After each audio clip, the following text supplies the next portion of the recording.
Chapter 26, Lost in a Book. This is Char, like Charlotte's Web. Clouds move in across the sky, obscuring the moon and stars.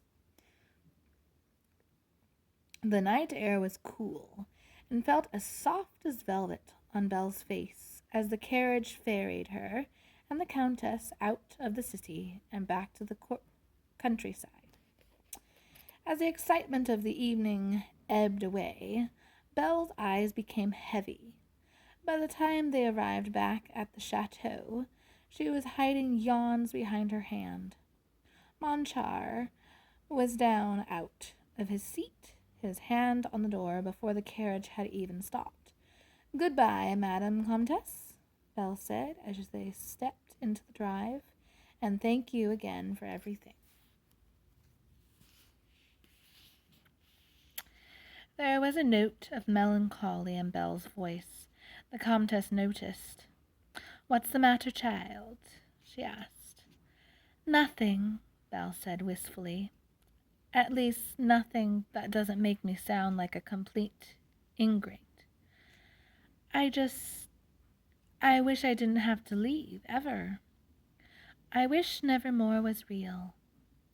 The Countess smoothed a stray piece of her hair off Belle's forehead. Her touch was as cold as marble. "Does it matter if it's not?" she asked. Life can be so difficult, and stories help us escape those difficulties. It's all right to lose yourself in one, Belle. Isn't that what you've always done? And this one is your own story, for goodness sake. What harm can there possibly be in it? Belle nodded. The Countess was right.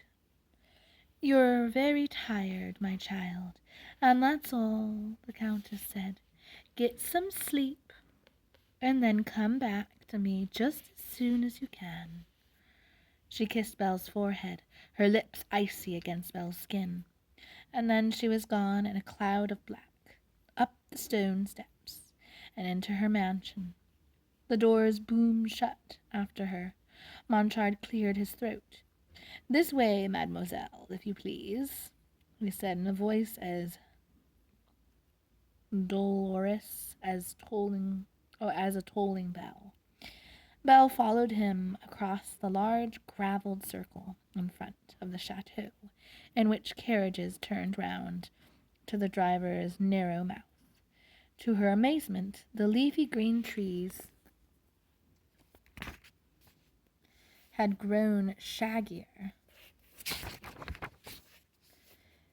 The yew trees closer together,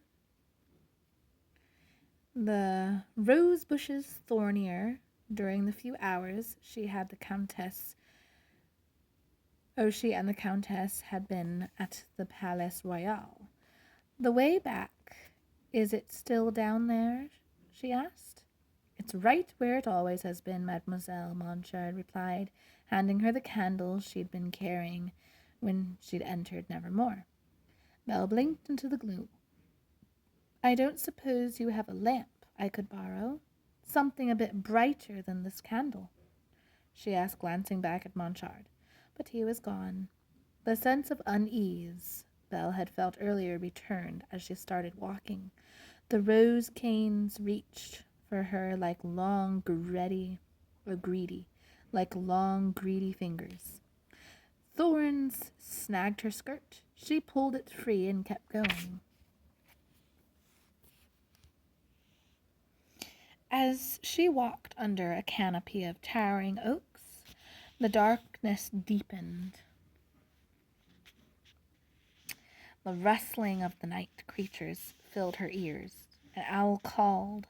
Its plaintive hoo sent shivers up Belle's spine.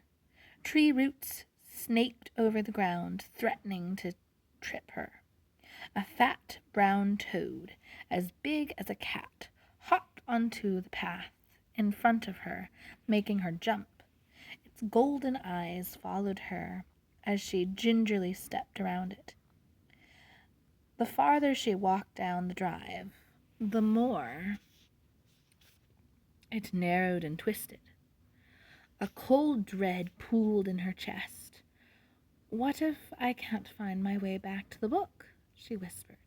At that moment, a figure appeared in front of her. He stood as tall as a man and wore a man's clothing, but he had a long snout, pointed ears, and pointed teeth, too, just like a wolf. Belle's heart started to hammer. Who are you?" she stammered. "What do you want?" The man didn't answer her. The moon came out from behind the cloud just then.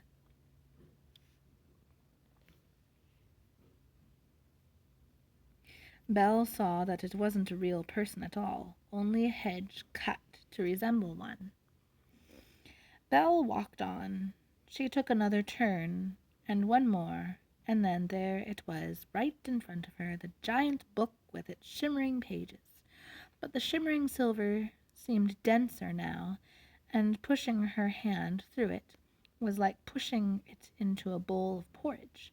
She stepped through with effort and found herself back in the Beast's library. She was in her night clothes again. Her candle was still in her hand. Her heartbeat had returned to something like normal, but she still felt fearful. Why was it so much harder to get back to the Beast's castle this time, she wondered. The dense hedges, the twining roots, and the branches that had seemed to clutch at her, it almost felt as if Nevermore wanted to keep her there. Lucanus had told her that she was being fed lies. Was he right? Should she be wary of Nevermore? Belle shook her head, convinced that she was merely letting her tiredness get the better of her. Surely the Countess would have told me if I had anything to fear from the story, she reasoned. And why should I listen to that little beetle anyway? He's probably every bit as insane as his owner.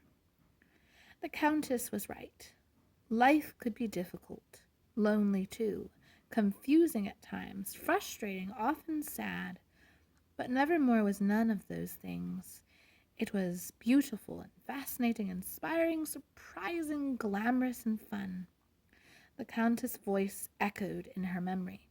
"Come back to me just as soon as you can." "I will, Madam Countess," Belle whispered to the darkness, "just as soon as I can." And that is the end of that chapter. Please subscribe and feel free to like and stay tuned for more. I will be back with chapter 27. Thank you for watching and listening, and have a good rest of your day. This is Charlotte, like Charlotte's Web. Thanks. Bye.